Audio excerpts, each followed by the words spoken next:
తెలిస్తేనే దీని ఒక సక్రమమైన అవగాహనతో కూడిన ఒక అందరికీ అవగాహన కల్పించవచ్చనే ఉద్దేశంతో దీన్ని పెట్టడం జరిగింది. దీనికి సంబంధించి ఒక 11 అంశాలను ముఖ్యంగా జాయింట్ ఫ్యాక్ట్ ఫైండింగ్ కమిటీ గుర్తించారు. వచ్చినాయి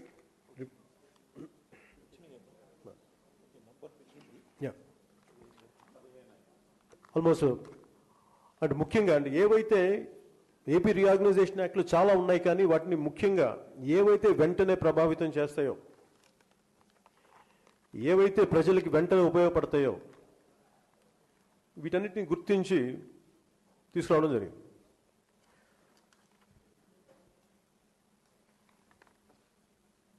దీంట్లో ముఖ్యంగా special category status to Andhra Pradesh. ఈ స్పెషల్ కేటగిరీ స్టేటస్ వల్ల మామూలుగా సెంట్రల్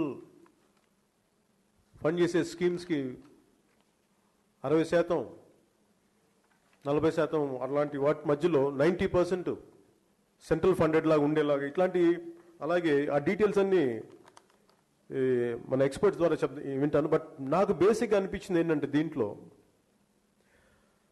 మొదటి ఎలక్షన్స్ అయిపోయినప్పుడు మొదటి 100 రోజులు ఫస్ట్ 100 days ఇది ఎవరిని డిస్టర్బ్ చేయకూడదు, ఎందుకంటే ఇప్పుడిప్పుడే సెటిల్ అవుతున్నాం అని చెప్పి కామ్గాను నేను వెంటనే స్పెషల్ కేటగిరీ స్టేటస్ ఇచ్చేస్తాను అందరిలాగా నేను కూడా నమ్మాను.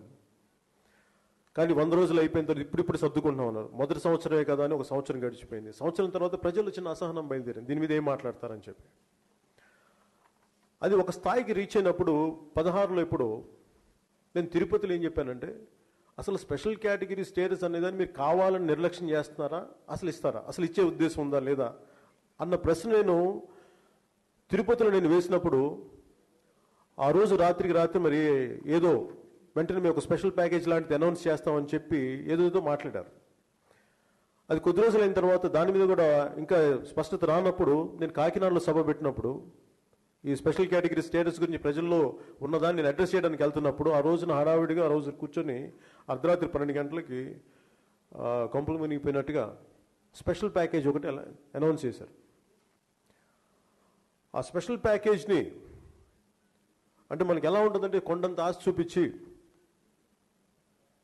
ఆల్మోస్ట్ చంద్రుడిని తీసుకొస్తామని చెప్పి కొండంత ఆశ చూపించి నేను ఆ రోజు అందరూ ఏంటంటే అక్కడ సామెత ఏదో మా పిల్లలు ఎవరు మాట్లాడుతుంటే అనిపించింది, ఈ స్పెషల్ ప్యాకేజ్ ఏం లేదంటే చేతికి 2 పాచిపోయిన లడ్డూలు ఇచ్చారని చెప్పి అలా అనుకున్నప్పుడు ఆ రోజున తెలుగుదేశం ప్రభుత్వం ఉన్న మాటలు ఏంటంటే, అవి పాచిపోయిన లడ్డులైనా మేము తీసుకుంటాం, మాకు చాలా ఇష్టం అవి, ఎందుకంటే ప్రజలకి చాలా అత్యవసరమైన పాచిపోయిన లడ్డులను తీసుకొని ఈ రోజున కన్ఫ్యూజన్ ఏంటంటే అదే పాచిపోయిన లడ్డూలు కూడా ఇంకా సరిగ్గా రాలేదు, అవి కూడా అంటే అవి కూడా ఇవ్వలేదు ఈ రోజుకి కూడా. అంటే ఫర్ ఎగ్జాంపుల్ స్పెషల్ ప్యాకేజ్ సంబంధించి. అలాగే స్పెషల్ కేటగిరీ స్టేటస్ అనే ఒక పదం ఏమైపోయిందంటే, చిన్నప్పుడు నేను ఛత్రపతి శివాజీ కథలు చదువుకున్నప్పుడు ఆయన కోటని దాడి చేయాలంటే ముందు ఒక ఉడుముకి కొంచెం తేనె రాసి కోటపైకి పంపించేవాడు, దాన్ని నడుము తాడుగట్టి అది పైకి వెళ్ళిన తర్వాత దాంతోపాటు మిగతా వాళ్ళందరూ పాకిన తర్వాత కోటలో వెళ్ళిపోయిన తర్వాత దానికి అట్లీస్ట్ తేనె పెట్టేవాళ్ళు దాన్ని చేసిన కృషికి. రాష్ట్రం విడగొట్టిపోయినప్పుడు ప్రజలందరికీ చెప్పింది ఏంటంటే మీకు స్పెషల్ కేటగిరీ స్టేటస్ ఇస్తామని చెప్పి ఒక తేనె రాసి వదిలేశారు. సరే ఇస్తారు, కింద పడ్డారు మీద ఇస్తారేమని చెప్పి ఆశతోటి ఓట్లేశారు. అలాగే నాలాంటి వాటితో సహా 5 సంవత్సరాలు 15 సంవత్సరాలని చెప్పి మళ్ళీ ఇంకోసారి తేనె రాసి మళ్ళీ ఈసారి ఓట్లు తీసుకొని ప్రభుత్వంలో ఉన్నారు, ఎంపీలు అయ్యారు, ఎమ్మెల్యేలు అయ్యారు, ప్రభుత్వాలను స్థాపించారు. మళ్ళీ అది అయిపోయాక మళ్ళీ స్పెషల్ కేటగిరీస్ ప్యాకేజ్ అవసరం లేదు. ఇట్లా కన్ఫ్యూషన్ ఎప్పుడు కూడా ఉడుముకి ముఖం మీదకి రాసిన తేనెలా అయిపోయింది ఈ స్పెషల్ కేటగిరీ స్టేటస్. నిజంగా వాడుకొని వదిలేస్తున్నారు తప్ప దీన్ని నిజంగా ప్రజలకి దీనికి న్యాయం చేయాల్సిన అవసరం ఉంది అనేది దీన్ని ఎవరు మాట్లాడలేదు, పట్టించుకోవట్లేదు. అలాగే ముఖ్యమంత్రి గారు కూడా ఒక కాన్ఫ్లిక్టింగ్ స్టేట్మెంట్స్, కాంట్రాడిక్టరీ స్టేట్మెంట్స్ ఉంటాయి. ఒకసారి స్పెషల్ ప్యాకేజ్ సరిపోద్ది అన్నారు, కొన్ని రోజుల తర్వాత స్పెషల్ ప్యాకేజ్ అవసరం లేదు, అది గొప్పది, పాచిపోయిన లడ్డూలైనా సరే మేము తీసుకుంటాం, మాకు అవే కావాలి మా రాష్ట్రానికి అని చెప్పారు. ఒక 2 సంవత్సరాల్లో కొద్ది సంవత్సరాలు అయిపోయింది, 1.5 year అయిపోయిన తర్వాత ఇప్పుడు అవి కాదు, ఇవి సరిపోవు, అది కూడా రావట్లేదు అని చెప్పారు. ఇట్లా ఇంత కాంట్రాడిక్టరీ, ఇంత కన్ఫ్యూజన్స్ ఎందుకు ఉన్నాయి? ప్రతిసారి 2009 నుంచి అంటే ఎప్పుడైతే మీరు చిన్న రాష్ట్రాలకి మేము అనుకూలం అని చెప్పి భారతీయ జనతా పార్టీ పెట్టినప్పటి నుంచి తీర్మానం, దానికి యూపీఏ మద్దతు పలికినప్పటి నుంచి లాస్ట్ 15-14 సంవత్సరాలుగా ఇదే కథ నడుస్తుంది. ప్రజలకి మీరు ఏమి చేయాలో మీరు అవి చేయరు. కాకపోతే మీరు అనుకున్నవి ఇలా కన్ఫ్యూజన్ క్రియేట్ చేసి ఈ రోజుకి కూడా దీనివల్ల నష్టపోతుంది. ప్రతి ఒక్కళ్ళు మీరు పదవులు ఎక్కేస్తున్నారు, పదవుల్లో కూర్చుంటున్నారు, దాని ద్వారా వచ్చే అన్ని రకాల లబ్ధులు పొందుతున్నారు, కానీ నష్టం విపరీతంగా ప్రజలకు జరుగుతుంది. దీన్ని ఎవరు పట్టించుకోవాలి, ఎలా పట్టించుకోవాలి, ఇది ఎలాంటి పరిస్థితులు దారి తీస్తుంది అని చెప్పి నేను ఒక భయంతో ఆ రోజున నేను అంటే ఇవన్నీ 69-72లో ఒక ఫుల్ఫిల్ చేయని ప్రామిస్లు.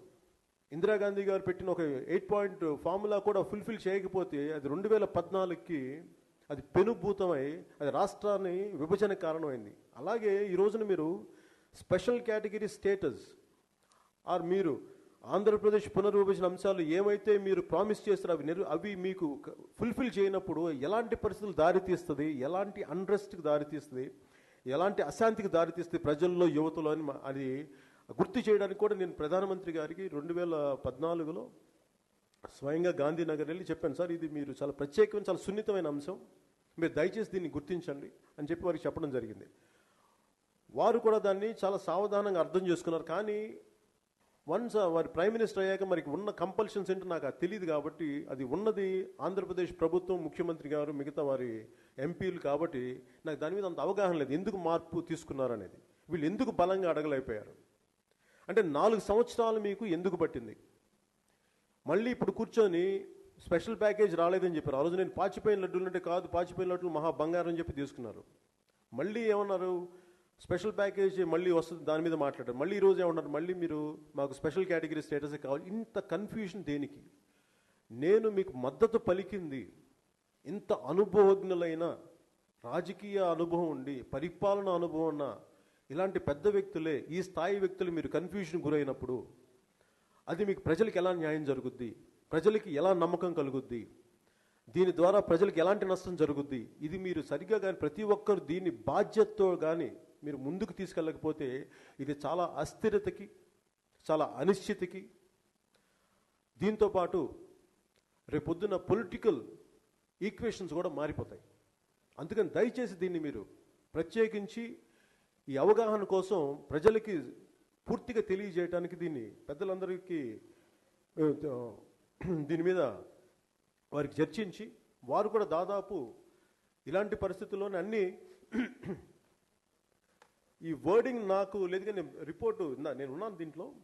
కాకపోతే ఈ వర్డింగ్ ఎగ్జాక్ట్ నాకున్న అవగాహన ఏంటంటే, మన ఈ మధ్యన కూడా అరుణ్ జైట్లీ గారు అంటున్నారు 2014కి రావాల్సిన ఎరియర్స్ ఇంకా మేము 2 ప్రభుత్వాలు ఇంకా దాని మీద ఒక స్పష్టమైన అవగాహన రావలేదు, ఇంకా మేము ఆలోచిస్తున్నాం దాని మీద అని చెప్పారు. అంటే నేను ఒక 4 సీనియర్ ఐఏఎస్ ఆఫీసర్ని కొద్దిగా రిక్వెస్ట్ చేస్తే ఇన్ని 100 పేజీలని పరిశీలించి వారికున్న రకరకాల కాంటాక్ట్స్ని వాడి ఒక అవగాహనకి రాగలి ఒక రిపోర్ట్ తేగలిగినప్పుడు, ప్రజలు ఇంత కష్టపడి ట్యాక్సులు కట్టి ఇంతమంది యంత్రాంగానికి పోషిస్తున్నప్పుడు ఈ రోజుకి మీరు 2014-15 ఎరియర్స్ని మీరు ఈ రోజుకి ఇంకా మాకు స్పష్టత రాలేదు అని అరుణ్ జైట్లీ గారు మాట్లాడినా కానీ, అలాగే ఇక్కడ రాష్ట్ర ప్రభుత్వం మాట్లాడినా కానీ దీన్ని ఎలా అర్థం చేసుకోవాలో మాకు తెలియట్లేదు. అంటే మీరు కావాలని చేస్తున్నారా, లేదా మీకు అవగాహన రాహిత్యంతో చేస్తున్నారా, లేదంటే అంత కెపాసిటీ లేదా, ఈ సమాధానం చెప్పడానికి మీరు ఇష్టపడట్లేదా? ఇవన్నీ నాకు స్వయంగా నాకు అనిపిస్తున్న ప్రశ్న. అలాగే ఒక సింగిల్ స్టేట్మెంట్లో అన్ని చదువుతున్నప్పుడు ముఖ్యంగా స్పెషల్ కేటగిరీ స్టేటస్ సంబంధించి అనేక అంశాలను పరిశీలిస్తే కమిటీ అభిప్రాయపడింది ఏంటంటే, ఖచ్చితంగా స్పెషల్ కేటగిరీ స్టేటస్కి ఏది కూడా సరిపోదు. స్పెషల్ కేటగిరీ స్టేటస్ ఇస్తేనే 100% న్యాయం జరుగుతుంది, ప్రజలకి 100% న్యాయం జరుగుతుంది. దాని మీద కమిటీ ఒక చాలా బలమైన అభిప్రాయానికి వచ్చింది. కాబట్టి అది మీరు దాంట్లో కమిటీలో ఒకటి 2 అభిప్రాయాలు ఏమున్నాయంటే, దానికి స్పెషల్ కేటగిరీ స్టేటస్ అని పేరు పెట్టాలి, అది ఉంది. కానీ కాకపోతే విభజన హామీల్లో మీరు ఇవ్వాల్సిన స్పెషల్ కేటగిరీ స్టేటస్, ఆ బెనిఫిట్స్ మీరు ఇచ్చి తీరాలి అనేది ఖచ్చితంగా ఉంది. అలాగే విద్యా సంస్థలు ఉన్నాయి, 11 మన ఆ, జాతీయ స్థాయి విద్యా సంస్థలు. వీటికి సంబంధించి నిధులు 11,000 పైన చిల్లర ఉంటే వాళ్ళు ఇచ్చింది ఫ్యూ హండ్రెడ్స్ ఇచ్చారు, లెస్ దెన్ 500 600 లోపు. దీనికి ఇందాక జస్టిస్ గోపాల్ గౌడ గారు కూడా స్టేట్మెంట్ ఇచ్చారు, అది మీకు మీడియా కూడా మేము రిలీజ్ చేస్తాం. అంటే ఈ రోజున ప్రతి ఒక్కళ్ళు డెమోగ్రఫిక్ డివిడెండ్ కావాలి జరుగుద్ది, చాలా అడ్వాంటేజ్ ఆఫ్ డెమోగ్రఫిక్ డివిడెండ్ అంటారు. ఇంతమంది యువత పని చేయబోతున్నారు, ఇంతమంది యుక్త వయసులో ఉన్న యువత ఉన్నారు, వీరికి బోల్డ్ అంతా మనం అడ్వాంటేజ్ అవుతుంది, గ్రేట్ వర్క్ ఫోర్స్ అవుతుంది. మీరు వర్క్ ఫోర్స్ కావాలి అంటే మీరు పరిశ్రమలు పెట్టాలి, విద్యా సంస్థలకి మీరు డబ్బులు ఇవ్వాలి. ఉదాహరణకి 11 పైన జాతీయ దాంట్లో మీరు 9 ఇచ్చారు, ఆ 9 కూడా ఆల్రెడీ ఎగ్జిస్టింగ్ ఎస్టాబ్లిష్డ్ ఇన్స్టిట్యూషన్స్లో నడుస్తున్నాయి తప్ప ప్రత్యేకించి ఇంకా పెట్టలేదు. అలాగే వాటికి ఇచ్చింది కూడా చాలా నామమాత్రపు డబ్బు. ఇది మీరు ఎప్పటికీ డబ్బులు పెట్టాను, ఇప్పటికి మీరు 4 సంవత్సరాలకి మీరు దాంట్లో 5% ఇచ్చారు. 100% ఇవ్వాల్సింది 5% ఇచ్చినప్పుడు ఎప్పుడు ఆంధ్రప్రదేశ్ విద్యార్థులు కానీ యువత కానీ ఎప్పటికీ దాని నుంచి బెనిఫిట్ తీసుకుంటారు?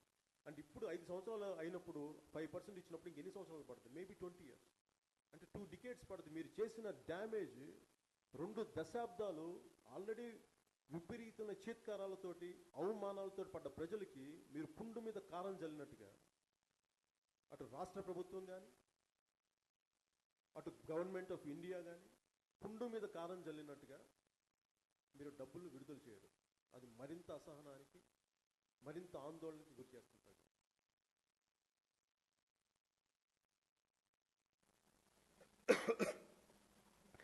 పోలవరం ప్రాజెక్ట్ సంబంధించి అది ఒక నేషనల్ ప్రాజెక్టు, అది షెడ్యూల్ ప్రకారం కంప్లీట్ చేయాల్సిన అవసరం ఉంది. అలాగే ఏవైతే ఖర్చులు ఉన్నాయో, ఏవైతే ఖర్చులు పెరిగినాయో అది ల్యాండ్ ఎక్విజిషన్ సంబంధించి కానీ, అలాగే రీసెటిల్మెంట్ రీహాబిలిటేషన్ సంబంధించి కానీ అది భారత ప్రభుత్వమే దీన్ని బేర్ చేయాలన్నది కమిటీ అభిప్రాయం. అలాగే government of India, Polavaram project authority ఈ పనులు జరగడానికి సాధ్యమైనంతగా దీనికి స్మూత్గా, అంటే చాలా సున్నితంగా సరిగ్గా జరిగేలాగా ఈ ఫండ్స్ ఫ్లో, ఈ నిధులు పంపకం సరిగ్గా జరిగేలా, అలాగే ఎలాంటి ఇబ్బందులు లేకుండా ఈ పోలవరం ప్రాజెక్ట్ పూర్తి అయ్యేలా చూడాల్సిన బాధ్యత ఉంది. ఇది కమిటీ తాలూకు అభిప్రాయం. నాకు వీటన్నిటికి మించి నాకు వ్యక్తిగతంగా నాకున్న అభిప్రాయం ఏంటంటే, అసలు పోలవరం ప్రాజెక్ట్ అనేది ఒక నేషనల్ ప్రాజెక్ట్. ఈ రోజున రాష్ట్ర ప్రభుత్వం, ఆంధ్రప్రదేశ్ రాష్ట్ర ప్రభుత్వం దాన్ని తీసుకోకుండా ఉండాల్సింది. మీకు ప్రశ్నించే హక్కు ఉండేది. ఈరోజు ప్రశ్నించే హక్కును కోల్పోయి వాళ్ళ చేత మీరు ప్రశ్నించుకునే హక్కుని పరిస్థితికి మీరు వెళ్ళారు. అంటే ఇది దేనికోసం మీరు ఏ పరిస్థితుల్లో మీరు తీసుకున్నారు, అది స్టేట్ గవర్నమెంట్ ఎందుకు తీసుకుందో అది నాకైతే వ్యక్తిగతంగా అర్థం కాలేదు. అది ఒకవేళ రేపొద్దున పోలవరం ప్రాజెక్టు కానీ ముందుకు వెళ్ళకపోతే ఇప్పుడు బ్లేమ్ చేయాల్సింది సెంటర్ అవ్వదు, అది రాష్ట్ర ప్రభుత్వం అవుతుంది. అది ఎందుకంటే మీరు తీసుకున్నారు కాబట్టి ఆ జాగ్రత్తలు మీరు తీసుకోవాలి అని నేను వ్యక్తిగతంగా కోరుకున్నాను.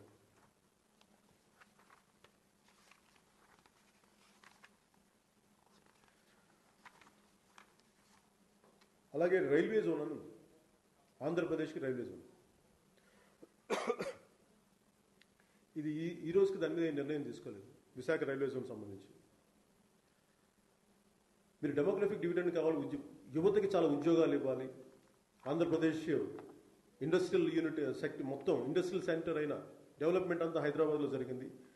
దీనికి బ్యాలెన్స్ చేసేలాగా మేము ప్రతి చోట ఇక్కడ కొంత విశాఖ రైల్వే జోన్ చేస్తామని చెప్పి రీఆర్గనైజేషన్ కమిటీ బిల్లో ఉంది, ఏపీ రీఆర్గనైజేషన్ కమిటీ బిల్లు. దీని గురించి మాట్లాడుతున్నప్పుడు అది వైబిలిటీ కాదంటారు. ఏది అడగండి కేంద్ర ప్రభుత్వం కానీ అది వైబిలిటీ లేదు, ఇది వైబిలిటీ కాదు. మరి ఏది వైబిలిటీ మీకు? అంటే మీరు వైబిలిటీ అని చెప్పి రాష్ట్రాన్ని విడదీశారా? మరి ఏది వైబిలిటీ? ఏది కాకపోతే మీకు వైబిలిటీ, అది కాదు ఇది వైబిలిటీ లేదంటారు. అలాగా మరి అలాంటప్పుడు రామ్ విలాస్ పాస్వాన్ గారి ఊరు అది హాజీపూర్ని మీరు ఎలా చేయగలిగే రైల్వే జోన్ కింద? మరి దానికి రామ్ విలాస్ పాస్వాన్ గారికి మీరు అప్లై చేసిన రూలు ఆంధ్రప్రదేశ్కి మీరు ఎందుకు అప్లై చేయలేరు? అది మీకు ఇచ్చిన హామీ. అంటే మీకు పార్లమెంట్లో ఇచ్చిన మాటకి విలువ లేకపోతే ప్రజలు ఏమి తీసుకుంటారు? ఉదాహరణకి రాజభరణాలు రద్దు ఇవ్వాలా, ఇండియన్ యూనియన్ మన సర్దార్ వల్లభాయ్ పటేల్ గారిని ఒక డిస్కషన్ జరిగినప్పుడు సెంట్రల్ హాల్లో అసలు రాజభరణాలు ఎందుకు ఇవ్వాలి, అసలు ఇవ్వాల్సిన అవసరం ఉంది అనుకున్నప్పుడు సర్దార్ వల్లభాయ్ పటేల్ గారు అన్న మాట ఏంటంటే, మీరు ఒకసారి పార్లమెంట్లో మాట ఇచ్చిన తర్వాత ఆ మాటని వెనక్కి తీసుకుంటే ప్రజల్ని మనం పాలించే నైతిక హక్కుని కోల్పోతాం. అది వారు చెప్పిన మాట. ఈ రోజున మనకి గుజరాత్లో అత్యంత ఎత్తైన సర్దార్ వల్లభాయ్ పటేల్ విగ్రహం చూస్తున్నప్పుడు నాకు అనిపించేది ఇట్స్ అకౌంటబిలిటీ. అంటే మీరు పార్లమెంటులో 100 అడుగుల విగ్రహం, పైన అడుగుల విగ్రహాన్ని చూస్తున్నప్పుడల్లా దేశానికి గుర్తొచ్చేది మీరు పార్లమెంట్లో ఇచ్చిన మాటని దయచేసి మరొకటి. అది మరిస్తే మనకి ప్రజల్ని పాలించే నైతిక హక్కుని కోల్పోతాం. అది ఆ విగ్రహం నాకు అది ఆ ప్రాజెక్ట్ పెట్టినప్పుడు నాకు అదే గుర్తొస్తూ ఉంటుంది. ఈ రోజున కేంద్ర ప్రభుత్వం అంటే ఒక ప్రభుత్వం చేసింది దానికి సక్సెసివ్ ప్రభుత్వం దాన్ని పాటించినప్పుడు అది ఎలాంటి పర్యవసానానికి దారితీస్తుంది. అసలు ఇంత అన్యాయం జరుగుతున్నప్పుడు రాష్ట్ర ప్రభుత్వం 4 సంవత్సరాలు ఎందుకు కామ్గా ఉంది? ఎందుకు ఇంత ఉదాసీనత ఉంది? దేనికి భయపడుతున్నారు? దేనికి మీరు ఇంత భయాలు అన్నది నాకు వ్యక్తిగతంగా నాకున్న ఇవి ఆలోచనలు.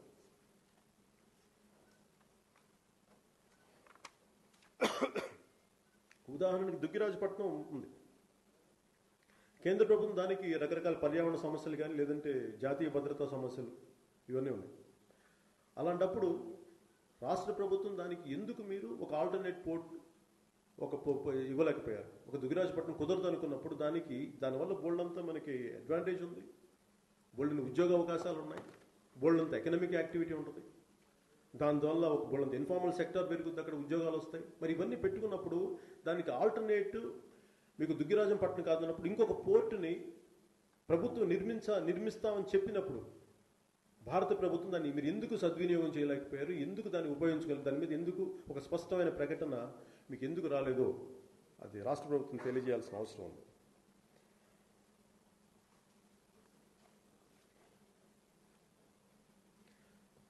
అలాగే విజయవాడ మెట్రో రైలుకి సంబంధించి, విశాఖపట్నం మెట్రో రైలుకి సంబంధించి ఇది విభజన సమయం అంటే ఆంధ్రప్రదేశ్ విభజన చట్టంలో అది దాని ప్రకారం ఉండాలి తప్ప కొత్త మెట్రో రైలు చట్టం దీనికి వర్తించదు అన్నది కమిటీ తాలూకు అభిప్రాయం. ఇక్కడ ఎక్కడ క్లాష్ ఉందో నాకు అర్థం కావట్లేదు. ఇప్పుడు నన్ను ఈ రోజుకి నేను పదవుల్లో లేను, వాళ్ళ పదవుల్లో లేను, వాళ్ళ అధికారంలో లేను. నేను వాళ్ళకి సపోర్ట్ చేశాను ఎన్డీఏకి. అంటే ఎన్డీఏ నా ఉద్దేశంలో తెలుగుదేశం పార్టీ, భారతీయ జనతా పార్టీ. వాళ్ళు చేసిన పనికి నన్ను ప్రశ్నిస్తున్నప్పుడు అధికారంలో కేంద్రంలో తెలుగుదేశం ప్రభుత్వం సంబంధించిన మంత్రులు ఉన్నారు, అలాగే రాష్ట్ర ప్రభుత్వంలో భారతీయ జనతా పార్టీకి సంబంధించిన మంత్రులు ఉన్నారు. నాకు రెండు ఒకటే ప్రభుత్వాలా కనిపిస్తున్నాయి. ఎన్డీఏ ప్రభుత్వం అక్కడున్నది వేరు, ఇక్కడ ఉన్నది వేరు నాకు అనిపించట్లేదు. రెండు పార్ట్నర్సే. మరి కన్ఫ్యూజన్ ఏంటి? మరి ఎక్కడ కన్ఫ్యూజన్ ఉంది? దేని మీద మీకు స్పష్టత లేదు, దేని మీద మీకు గొడవలు ఉన్నాయి? స్టేట్లోనూ ఎన్డీఏ ప్రభుత్వం, ఇక్కడేమో తెలుగుదేశం పార్టీ ముఖ్య భూమికి వహిస్తుంది. అలాగే కేంద్రంలో భారతీయ జనతా పార్టీ ముఖ్య భూమికి వహిస్తుంది. మీ రెండు ఎన్డీఏ ప్రభుత్వాలు అయినప్పుడు మరి కన్ఫ్యూజన్ ఏంటి? మరి సమస్యలు ఎక్కడ ఉన్నాయి? మరి ఎందుకు మీరు విభజన హామీల్ని మీరు ఎందుకు అమలు పరచడానికి మీకున్న సమస్యలు ఏంటి? ఇవన్నీ ఏమవుతున్నాయంటే మిగతావన్నీ ఎక్స్పర్ట్స్ చెప్తారు. మాకున్న మేజర్ ప్రశ్న, మీకు ఇంత క్లారిటీ ఉన్నప్పుడు, రెండు ప్రభుత్వాలు ప్రజలకు అందరికీ కనిపిస్తున్నప్పుడు మీకు ఎందుకు ఈ సమస్యలు? దేనివల్ల మీరు ఆగిపోతున్నారు? దీనివల్ల జరిగేది మీరు మళ్ళీ ఉడుముకి ముక్కుకి తేనె రాసినట్టుగా మళ్ళీ ఇంకోసారి ఆశ చూపించి ఈసారి కేంద్ర ప్రభుత్వం చేయలేదని మళ్ళీ మీరని మళ్ళీ ఈసారి మాకు ఒకరినొకరు బ్లేమ్ చేసుకొని మళ్ళీ రేపొద్దున మళ్ళీ ఇద్దరు కలిసిపోతారా, లేదా ఇద్దరు కలిసి చేస్తారా? లేదంటే దీంట్లో కన్ఫ్యూజన్ ఏమవుతుందంటే ప్రజలు చాలా బలంగా నష్టపోతున్నారు, విపరీతమైన అసహనానికి గురవుతున్నారు. దీన్ని ఏదో ఒక స్థాయిలో మీరు ఒక చరమాంకం పలకాలి, చాలా స్పష్టత ఇవ్వాల్సిన అవసరం ఉన్నది. నాకు అవగాహన ఉన్న పరిస్థితులన్నీ నేను ఈ చదివాను. అలాగే పెద్దలు జేపీ గారిని మిగతా ఒకసారి చెప్తే. ముందుగా పవన్ గారిని అభినందిస్తున్నాను. నేను మొదట్లోనే చెప్పినట్టుగా ఇది థ్యాంక్లెస్ టాస్క్. కరవమంటే కప్ప కోపం, ఇవ్వడం అంటే పాము కోపం. మీరు ఏం చెప్పినా కూడా ఎవరో ఒకరికి శత్రువులు అవుతారు. లేకపోతే అందరికీ శత్రువులు అవుతారు ఏదో ఒక రంగంలో. కానీ ఒక పౌర సమాజ ప్రతినిధిగా, లక్షలాది మంది అభిమానులు ఉన్నటువంటి ఒక సెలబ్రిటీగా, రాజకీయాన్ని మార్చాలని తప్పపడుతున్న ఒక పౌరుడిగా ఆయన చొరవ తీసుకున్నారు, అని అభినందిస్తున్నాను. పెద్దలు పద్మనాభయ్య గారు, ఆయన చూస్తే మీకు అనుభవం కనిపిస్తుంది కానీ మీకు వయసు కనిపించకపోవచ్చు. ఆయన మా అందరికంటే కుర్రాళ్ళలాగా రేయింబవళ్ళు సొంతంగా టైప్ చేసి ప్రతి అధ్యయనం చేసి వారి బృందంతో పాటు అవేఆర్ కృష్ణారావు గారు, చంద్రశేఖర్ గారు చాలా లోతుగా అధ్యయనం చేసి శ్రమంతా పడ్డారు. పవన్ గారు చెప్పినట్టుగా మన ప్రజలకి మన వల్ల చిత్తశుద్ధితో కొంత మంచి జరిగితే బాగుంటుందనే ఉద్దేశంతో వారికి ధన్యవాదాలు. మూడోది, పవన్ గారు కొన్ని విషయాలు స్పష్టంగా చెప్పారు. అని చేత నేను 2-3 అంశాలకు పరిమితం అవుతాను. మొట్టమొదటిది, ఖచ్చితంగా గణించదగ్గ లెక్కలు కొన్ని ఉన్నాయి. మాది తుది నివేదిక కాదు, ఎందుకంటే మా దగ్గర అసంపూర్ణమైన సమాచారం మాత్రమే ఉంది. ఇది వేగంగా కదలవలసిన బండి కాబట్టి మనం కోర్టుల్లాగానో లేకపోతే ఈ ప్రభుత్వాల్లాగానో నెలలో సంవత్సరాలు తీసుకుంటే పుణ్యకాలం కాస్త గడిచిపోయి ఇంకా నష్టం జరుగుతుంది. కాబట్టి పూర్ణ సమాచారం మా దగ్గర లేకున్నా ఉన్నంత మేరకు కనీసం 10 రోజుల క్రితం కంటే ఇవాళ కాస్త స్పష్టత చాలా పెరిగింది. 100% స్పష్టత రాదు, ఎందుకంటే సమాచారం అసంపూర్ణంగా ఉన్నప్పుడు పూర్తి అవగాహన రాదు. మీకు ఉన్నంత మేరకు ఈ స్పష్టతని సమాజానికి పంచిన అవసరమైన అభిప్రాయంతో మీ ముందుకు వివరాలు తీసుకురావడం జరుగుతుంది. కాబట్టి గణించదగ్గ లెక్కల ప్రకారం, క్వాంటిఫై చేయగలిగినటువంటి అంశాల ప్రకారం కొన్ని ఉన్నాయి, 8 అంశాలు 7 అంశాలు. వాటి కింద ఎంత రాష్ట్రానికి హక్కు ఉన్నది, క్వాంటిఫై చేయలేనివి ఖచ్చితంగా హక్కు ఉన్నది కానీ ఎంత అన్నది నితబద్ధంగా తేలడం లేదు, అవి క్వాంటిఫై చేయాలి. 3 కొన్ని ఇతర అంశాలు చాలా క్లుప్తంగా ప్రస్తావిస్తాను. దాదాపు 75,000 కోట్ల రూపాయలు, 74,542 కోట్ల రూపాయలు 7 అంశాల కింద ఎంత నితిమిద్ధంగా చెప్పే అవకాశం ఉన్న అంశాలు మాకు కనిపిస్తున్నాయి. కేంద్రం నుంచి మనకు రావలసినవి వచ్చినవి కాకుండా 74,542 కోట్ల రూపాయలు ఈనాటి వరకు ఇతమిద్ధంగా అన్ని గదిది మనం లెక్క తేల్చగలిగినటువంటి 7 అంశాల కింద. అవి కాకుండా లెక్క మనకు హక్కుగా రావలసినవి కానీ నిర్దిష్టంగా ఇంత అని వివిధ మనకి దగ్గర సమాచారం అసంపూర్ణంగా ఉంది కాబట్టి, లేకపోతే దీనికి ఇంకా ఆ ప్రక్రియ ప్రభుత్వాల నుంచి జరగలేదు కాబట్టి, కసరత్తు జరగలేదు కాబట్టి పూర్తిగా ఆ అంకెలు చెప్పలేం. అదేమిటో ఆ అంశాలు ప్రస్తావిస్తాం తర్వాత. ఏమిటి 74,542 ఏమైనా కాకులు లెక్కల? వీలున్నంత మేరకు మాకు అందిన సమాచారం మేరకు చాలా చిత్తశుద్ధితో ప్రయత్నం చేశాం. రెవెన్యూ లోటు, కేంద్రం వాదన రాష్ట్రం వాదన మీకు తెలుసు, వాళ్ళు ఎంత ఇచ్చారు ఏమిటి ఎంత కొట్టారని చెప్పని. కేంద్రం తిరస్కరించిన అంశాలు మా దృష్టిలో 3 అంశాలు స్పష్టంగా 2014-15 సంవత్సర రెవెన్యూ లోటు కింద రాష్ట్రానికి హక్కుగా రావాలి. ఇంకొక అంశం కూడా ప్రస్తావిస్తాను, దానిలోనే తర్వాత వస్తాను. ఒకటి, డిస్కామ్స్ వాటికి 1,500 కోట్ల రూపాయల పునర్వ్యవస్థీకరణ కోసం రాష్ట్రం పెట్టిన ఖర్చు అది దేశమంతా ఖర్చు జరుగుతోంది. అది 2, పెన్షన్లు పెంచడం అనేది బీదల కోసం. పోనీ 1,000 రూపాయలకు మాకు ఇష్టం లేదంటే జాతీయ విధానం ప్రకారం 400-500 ఎంతో చేయొచ్చు. 3, ఫిట్మెంట్ బెనిఫిట్ అంటే పే రివిజన్ కమిషన్ నివేదిక ప్రకారం పెంచినటువంటి జీతభత్యాలు. ఈ 3 రెవెన్యూ లోటుకి తప్పించుకునే అవకాశం లేదు. అది ఖర్చు, ఆ ఖర్చు విధిగా చేపట్టవలసింది. ఇక 4వ అంశం, ఈ 3 కలిపితే కేంద్రం నుంచి రావాల్సింది 10,225 కోట్లు. అంటే వారు 4,000 కోట్ల పైచులకు అంగీకరించింది కాకుండా నేను చెప్పాను. అంగీకరించడంలో చాలా వరకు ఇచ్చారు, ఇంకో 235 కోట్లు అంత రావాలన్నారు. కానీ అది కాకుండా 10,225 కోట్ల రూపాయలు రాష్ట్రానికి కేంద్రం బకాయి ఉంది మా దృష్టిలో. అది కాకుండా ఒకటి ఇంకా తేల్చలేకపోతున్నది, అంత స్పష్టత లేనిది అందిన సమాచారం మేరకు చెప్తున్నాము. రాష్ట్ర ప్రభుత్వం ఏం చెప్తోందంటే, మా దగ్గర డబ్బు లేక రాష్ట్రానికి కేంద్రంలాగా ప్రింట్ చేసుకునే వెసులుబాటు లేదు, ఇష్టం వచ్చినట్టు అప్పులు చేసే వెసులుబాటు లేదు. FRBM చట్టం కింద పరిమితుల లోపల ఖర్చు పెట్టాలి. కాబట్టి ఖర్చు పెట్టేది ఉంటే ఏం చేస్తారు, మా సాధారణంగా 31 మార్చికి మేము డబ్బులు చెల్లించమని పక్కన పెట్టేస్తారు. మీ అందరికీ అనుభవం ఉంది, ప్రతి సంవత్సరం మీరు కవర్ చేస్తుంటారు. మార్చి మాసంలో బిల్లుల చెల్లింపు బంద్ అని ఇద్దరు తప్ప ఏం కట్టరు. అలా చెల్లించకుండా ఉన్నవి కొన్ని వేల కోట్లను ఎంతో మాకు స్పష్టంగా తెలియట్లేదు. ఏదో అంకెలు వింటున్నాం కానీ అంకెలకు ఆధారాలు లేవు కాబట్టి దాన్ని ఎంతని ప్రస్తావించండి నేను. అవి తర్వాత సంవత్సరాలకు వాయిదా వేశాము. తర్వాత సంవత్సరాలు ఏమైంది మీరు అనొచ్చు, తర్వాత సంవత్సరాలు రెవెన్యూ డెఫిసిట్ ఢిల్లీ పూరిస్తాం కదా, పూర్తించట్లా. ఆర్థిక సంఘం నివేదిక ప్రకారం 5 ఏళ్లకి 22,000 కోట్ల పైచులకు ఆంధ్రప్రదేశ్కి నిర్ధారించి ఖరారు చేశారు. ఇక దానికి మించి ఎక్కువ తక్కువ రాదు మనకి.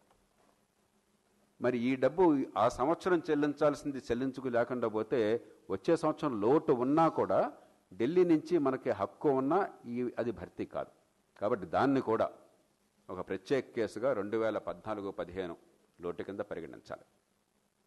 కానీ అది రాష్ట్ర ప్రభుత్వం రుజువు చేయాలి. ప్రస్తుతం మా దగ్గర ఆధారాలు లేవు, మాటలు తప్ప.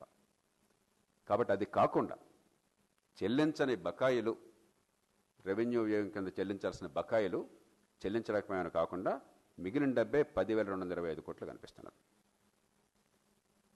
పవన్ గారు చెప్పారు, ప్రత్యేక ప్రతిపత్తిలో 4 అంశాలు ఉన్నాయి. రెవెన్యూ లోటు భర్తీ కాకుండా ఒకటి, కేంద్ర ప్రతిపాదిత పథకాల్లో రాష్ట్రం వాటాను చాలా తగ్గించి 90% కేంద్రం పెట్టుకోవడం. 2, విదేశాల నుంచి రుణాలు తీసుకుని మనం అమలు చేసే ప్రాజెక్టుల్లో మళ్ళీ 90% కేంద్రమే దాన్ని మనకు భర్తీ చేయటం, మనకు అప్పు కాకుండా. 3, మౌలిక సదుపాయాలు పారిశ్రామికీకరణ కోసం ఏర్పాట్లు. 4, పన్నుల రాయితీలు పెట్టుబడులకి. 3 అంశం పక్కన పెట్టేది మనం చాలా మౌలిక సదుపాయాల గురించి మాట్లాడుకుంటున్నాం కాబట్టి అది పక్కన పెడితే మిగతా 3 అంశాలు ఉన్నాయి. దానిలో కేవలం 1 అంశం మాత్రమే కేంద్ర ప్రతిపాదిత పథకాల్లో రాష్ట్రం ఇప్పటిదాకా 40% అనుకుంటాను పెడుతోంది. ఇది 10% మాత్రమే పెట్టి 90% కేంద్రం భరించేట్టుగా ఏర్పాటు చేస్తే 16,447 కోట్ల రూపాయలు కేంద్రం నుంచి సాయం వస్తుందని అంచనా వేశారు. అదొక్కటే చర్చలు అడుగుతుంది. అందుకే కమిటీ స్పష్టమైన అభిప్రాయానికి వచ్చింది, ఒకవేళ ఆ డబ్బుని ఇచ్చినా కూడా అది ప్రత్యేక ప్రతిపత్తికి ప్రత్యామ్నాయం కాదు. ప్రత్యేక ప్రతిపత్తి 11 రాష్ట్రాల్లో ఉంది. రెవెన్యూ లోటుని భర్తీ చేయడంతో పాటు మిగతావన్నీ వారికి జరుగుతున్నాయి, అవన్నీ విధిగా జరిగి తీరాలి. దానికి ప్రత్యామ్నాయం ఇది కాదు. ఇది కూడా రాలేదు. ఈ 16,447 కోట్లు వేస్తే అది కూడా రాష్ట్రానికి రాలేదు. కాబట్టి 16,447 కోట్లు రావాలి. ఎక్స్టర్నల్ ఎయిడెడ్ ప్రాజెక్ట్స్కి 90% వాటా కేంద్రం నుంచి రావాలి. పన్నుల రాయితీలు రావాలి. అది లేకుండా మేము హామీని అమలు చేశామని చెప్పంటే అది వాస్తవం కాదు. దానిలో ఒక భాగం, ఒక చిన్న ఉపాంగంలో కూడా ఈ 16,000 కోట్ల పైచలకు కూడా రాష్ట్రానికి రాలేదు. మేము ప్రస్తుతానికి అదొక్కటే అంకె వేశాం, ఎందుకంటే మిగతా అంకెలు తేలాలి. ఎక్స్టర్నల్ ఎయిడెడ్ ప్రాజెక్ట్స్ ఎంత, పన్నుల రాయితీలు ఇస్తే ఎంత మనం పెట్టుబడిని బట్టి ఉంటుంది. ఇక 3వది, వెనకబడ్డ ప్రాంతాలకి బుందేల్ఖండ్ తరహాలో ఒక ప్యాకేజ్ 7 జిల్లాలకి. దాంతోపాటు ప్రకాశం జిల్లాలో మార్కాపూర్ డివిజన్కి రాష్ట్ర ప్రభుత్వం వీలైతే మరి మిగతా 6 జిల్లాల్లో కూడా వెనకబడ్డ ప్రాంతాలకి ఇవ్వమని కోరుతున్నారు. కానీ రాష్ట్ర ప్రభుత్వం 24,350 కోట్ల రూపాయల పథకాలను పంపించింది. 24,000 కోట్లు కాదండి, 22,000 కోట్లు చేద్దాం, అది కాదండి ఇంకెక్కువ చేయాలి, 28,000 కోట్లు చేద్దాం, ఏదో అనొచ్చు. అసలు ఏమీ జరగట్లా. జిల్లాకి ఏడాదికి 50 కోట్లు ఇచ్చేసి సరిపెట్టుకోమంటే అది బుందేల్ఖండ్ తరహా ప్రాజెక్ట్ కాదు, వెనకబడ్డ ప్రాంతాల అభివృద్ధి కాదు. 24,350 కోట్ల రూపాయలు ఖచ్చితంగా రాష్ట్రానికి దశల వారీగా ఒక్కరోజు వస్తున్నాను కాదు, ఏర్పాటు చేసి 7 జిల్లాలకి ఆ ప్రయోజనం కలిగించాలి. అలాగే రాష్ట్రం టైడ్ గ్రాంట్స్ ఇవన్నీ కూడా ఈ డబ్బులు ఊరికే వెనకబడ్డ జిల్లాలకు అట్లా ఇచ్చారు. రెవెన్యూ డెఫిసిట్ అంటే అట్లా ఇచ్చేస్తారు వచ్చినప్పుడు. ఇది అట్లా కాదు, టైడ్ గ్రాంట్ ఇది. అంటే ప్రాజెక్ట్ స్పెసిఫిక్ ఫండింగ్. ప్రాజెక్టుల కోసం ఉద్దేశించినప్పుడు రాష్ట్రం కూడా ఇప్పుడు ఉదాహరణకి 1050 కోట్లు వచ్చింది. 1050 కోట్లకి ఏం జరిగిందో లెక్కలు చెప్పి వెంటనే అక్కడ మళ్ళీ ఆలస్యానికి అవకాశం లేకుండా ఏర్పాటు చేసుకోవాలి. కేంద్రం వెంటనే 24,350 కోట్ల రూపాయలు మంజూరు చేయాలి, మిగతా డబ్బంతా కూడా. ఆ డబ్బు 1,150 కోట్ల రూపాయలు పోను 22,250 కోట్ల రూపాయలు అది ఉంది.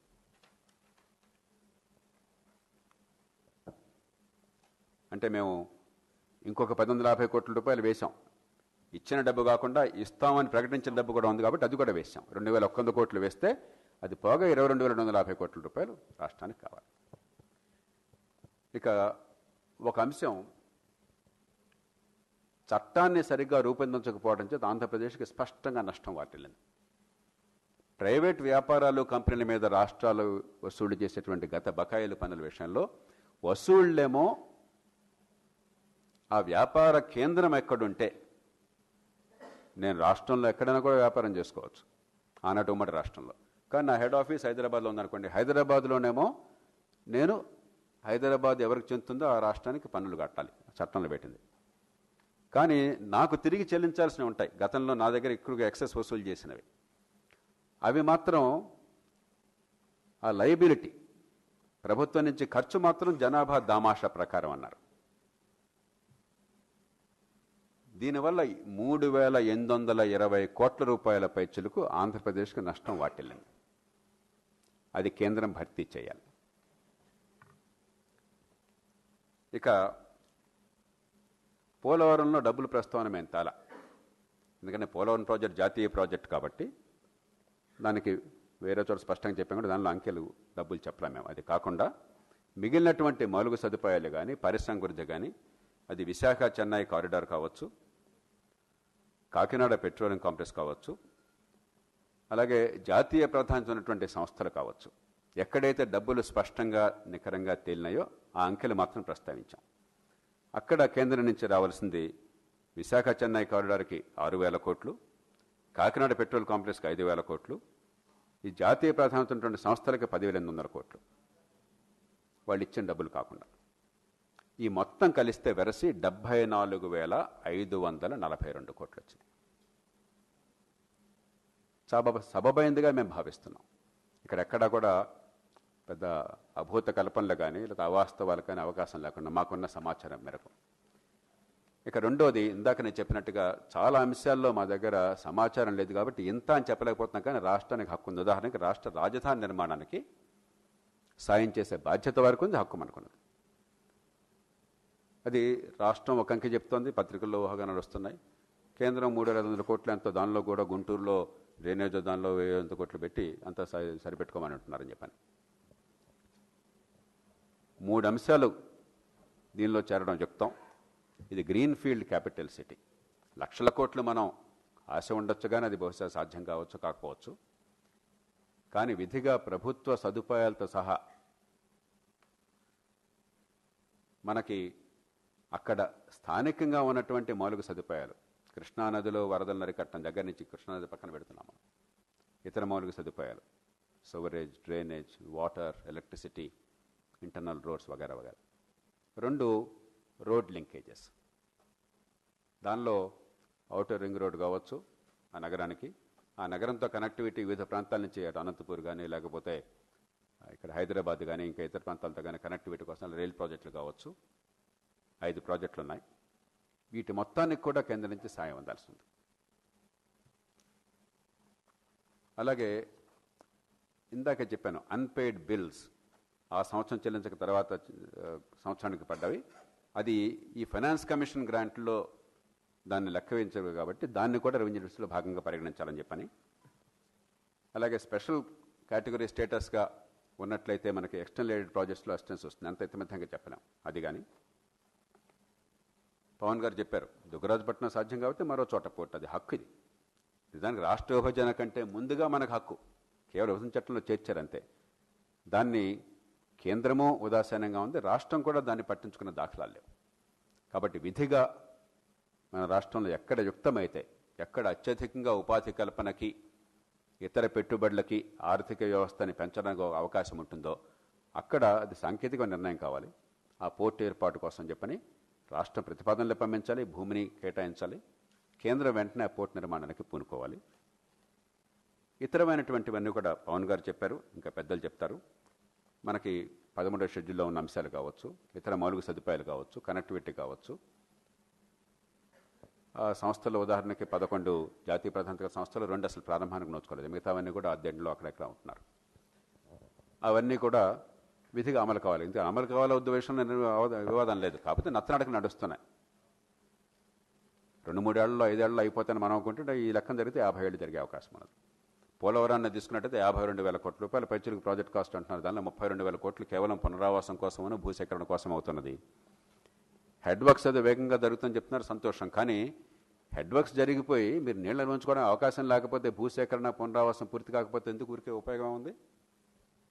ఏకకాలంలో అది పూర్తి కావాలి. దానికి కేంద్రం పూర్తిగా బాధ్యత తీసుకుని ఆ డబ్బులను కేటాయించాలి, పని అయ్యేట్టే చేయాలి. ఎందుకంటే కేంద్ర చట్టం అది. పునరావాస చట్టం, భూసేకరణ చట్టం కేంద్ర చట్టం. దాన్ని పూర్తిగా ఉపయోగించుకోవాలి, అమలు చేయాలి. అంచేత మిగతావన్నీ కూడా ఆ లిస్టులు మీ అందరికీ తెలుసు. దీనిలో కూడా కొంత ప్రస్తావించడం జరిగింది. మేము మరొకసారి మీ అందరికీ ధన్యవాదాలు తెలియజేస్తాం. ఎందుకంటే పత్రికలు కానీ, పౌర సమాజం కానీ చాలా అద్భుతంగా స్పందించారు, విలువైన సూచనలు ఇచ్చారు, ప్రజల దగ్గరికి ఈ సందేశాన్ని చేరవేసే ప్రయత్నం చేశారు. మేము ముందే చెప్పాం, అద్భుతాలు చేసే శక్తి మాకు లేదు. అసలు ఎవరన్నా అద్భుతాలు చేస్తారన్నది కూడా ఒక ప్రజాస్వామ్య సమాజంలో అది వాస్తవానికి కొంచెం దూరమైన విషయం. కానీ పవన్ గారు పూనుకున్నది, మేమంతా ప్రయత్నం చేసింది ఏమిటంటే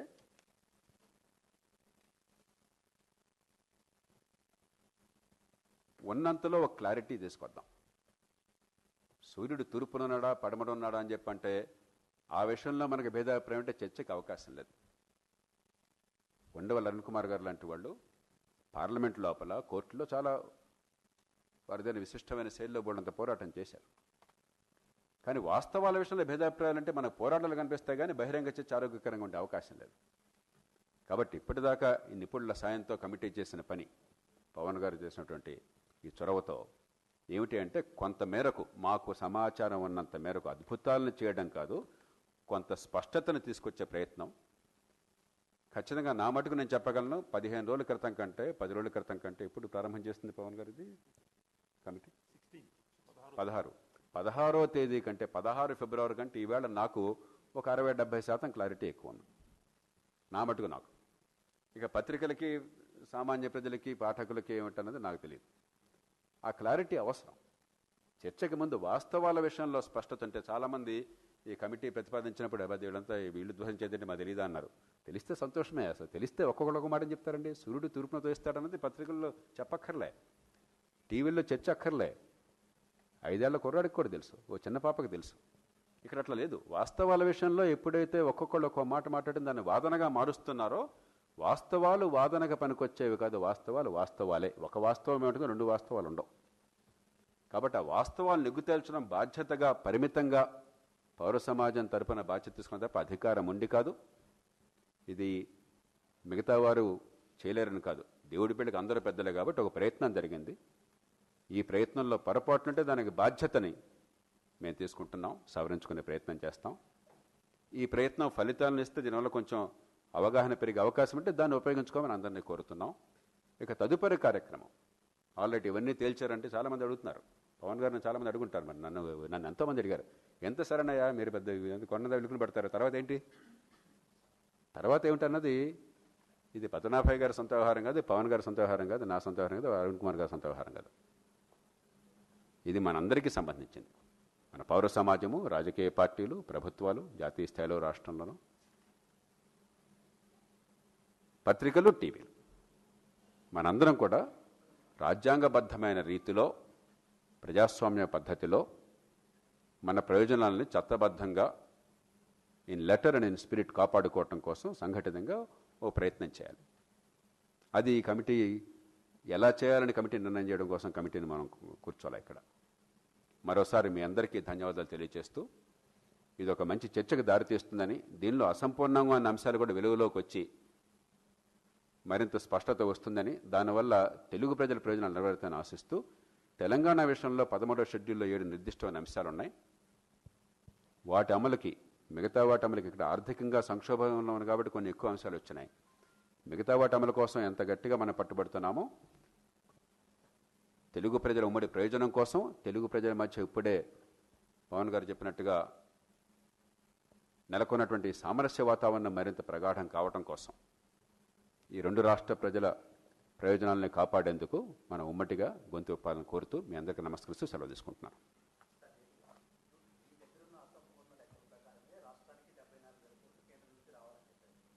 కొన్ని పొద్దుల కిందే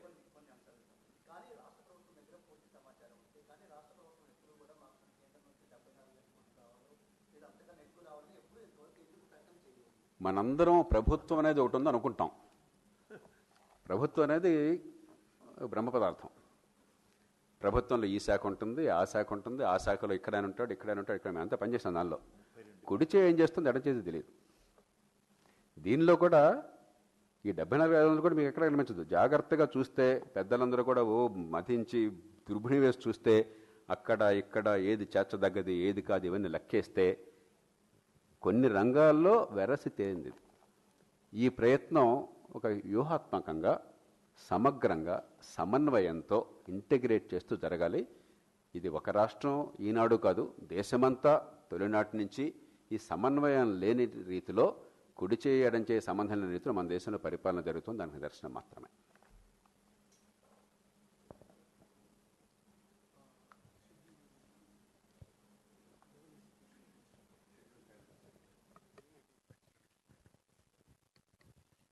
ప్రధానంగా ఒక చిన్న విషయం గుర్తుంచుకోవాలి. సెంట్రల్ గవర్నమెంట్ నుంచి మనకేం ఇన్ఫర్మేషన్ లేదు. సో ఇది తయారు చేసింది మనకు స్టేట్ గవర్నమెంట్ నుంచి వచ్చిన కొంత ఇన్ఫర్మేషన్ మీద చేసాం. కాబట్టి బ్యాలెన్సెస్ను మేము రాసింది ఏంటంటే, balances yet to be resolve with government of India. So దీంట్లో what is the government of India view on this balances, దాని మీద మనకి ఇంకా ఇన్ఫర్మేషన్ లేదు. సో ఈ 74,542 కోట్లు, this is the balance to be resolved with government of India. So that's a point which you may kindly note. Second important thing, of course, what ikkada discuss chesamu, because adi government, state government nunchi vachina information lo gaani, request lo gaani specific ga figure kaaledu kabatti report loki తీసుకురాంది ఏంటంటే, ఇప్పుడు schedule 10 institutions ఉన్నాయి. Schedule 10 ఇన్స్టిట్యూషన్స్లో ఎక్కువ హైదరాబాద్లో locate ఉన్నాయి. వీటి మీద చాలా 2 రాష్ట్రాల మధ్య ఘర్షణ కూడా నడిచింది. దీనికి ఆల్టర్నేటివ్గా సామరస్యపూర్వకంగా ఇది పరిష్కరించుకోవటానికి ఒక మార్గం ఉంటుందని కమిటీలో ఆలోచించాము. బట్ ఫార్మల్గా ఎందుకు పెట్టలేదని అంటే, దీని మీద అటు నుంచి ఇటు నుంచి రిక్వెస్ట్ లేదు కాబట్టి దాన్ని. But just to share with what was discussed with the committee,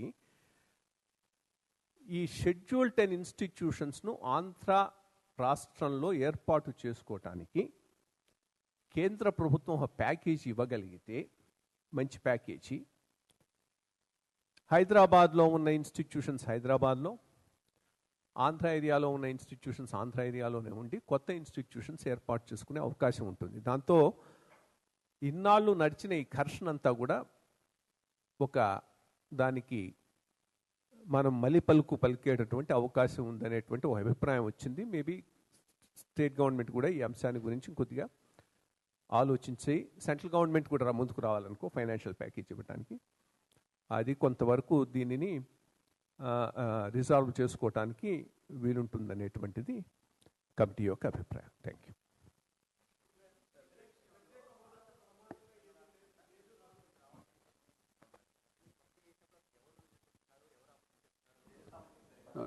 ఒకసారి కొంచెం క్లారిఫై చేస్తాను. రాష్ట్ర ప్రభుత్వం ఇవన్నీ రాష్ట్రం నుంచి వచ్చిన లెక్కలే, ఇవన్నీ కలిపి క్రోడీకరించకుండా బిట్స్ అండ్ పీసెస్ మాట్లాడారు లేదా ప్రభుత్వాన్ని చెప్పారు.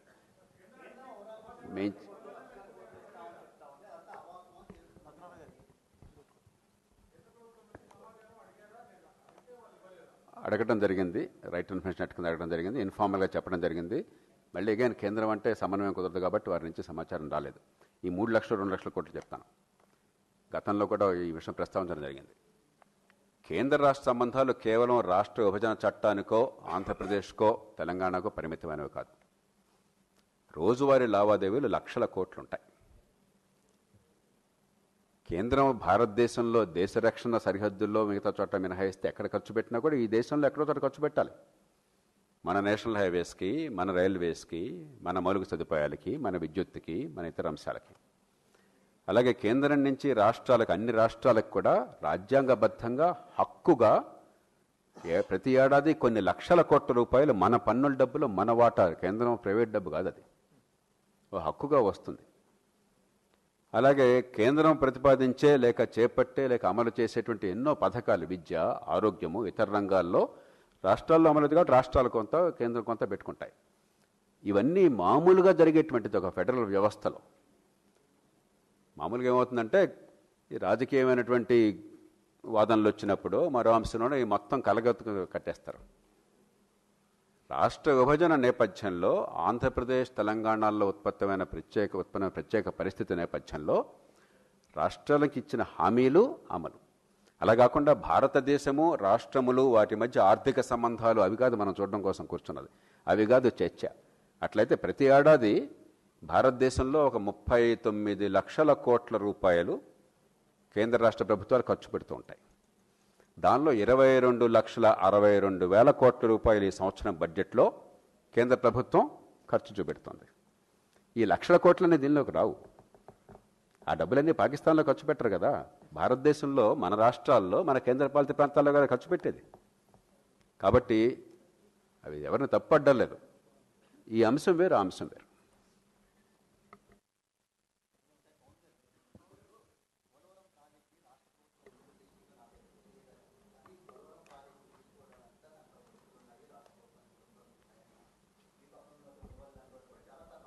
అంటే అది చెప్పండి. ఓకే,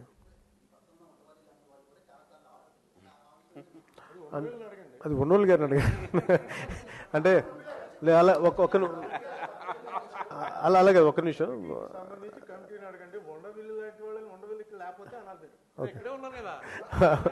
అలాగే అది సారీ ఒక్క నిమిషం. ఇది ఓకే, డెఫినెట్గా తీసుకుందాం. పోలవరం సపరేట్ సబ్జెక్ట్ కాబట్టి పద్మనాభి గారిది అయిపోయినాక సార్ అది స్పెషల్ కేటగిరీ స్టేటస్, అది మీ ఒపీనియన్ చెప్పండి ఒకసారి. మీరు చెప్పారు కదండి, ఇంకా ఏం లేదు. సో పవన్ కళ్యాణ్ గారికి ముఖ్యంగా నా శుభాకాంక్షలు. ఎందుకంటే ఆయన ఇనిషియేటివ్ తీసుకుని ఈ ఎక్సర్సైజ్ అంతా చేయించారు. అది రెండు ప్రభుత్వాలకు కూడా, స్టేట్ గవర్నమెంట్కి, సెంట్రల్ గవర్నమెంట్కి కూడా ఉపయోగపడుతుందని చెప్పేసి నేను ఆశిస్తున్నాను. అందువల్ల వారిని కంగ్రాచులేట్ చేయదలుచుకున్నాను. అయితే 2-3 చిన్నవి అన్నీ చెప్పారు కాబట్టి ఎక్కువ మాట్లాడాల్సిన పని లేదు నాకు. అయితే 2-3 విషయాలు మీతో చెప్పదలుచుకున్నాను. ఈ మీరు అడిగిన